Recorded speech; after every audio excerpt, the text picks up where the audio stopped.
Приветствую всех! С вами Ирина Коляда, ментор по системному росту дохода. И работаю с теми, кто действительно хочет продавать, научиться. Хочет делать это красиво, хочет делать это экологично, хочет делать это так, чтобы это было в удовольствии. Поверьте, это можно.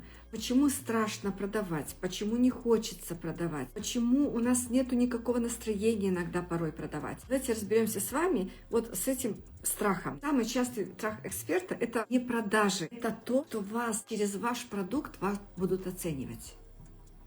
Было ли у вас такое? Одна из главных ошибок, я вот сейчас подсвечу вам ошибки, чтобы вы уже взяли с собой инструмент, это когда у вас нет структуры диалога. Когда вы просто идете навстречу и думаете, ну вот как будет, так будет.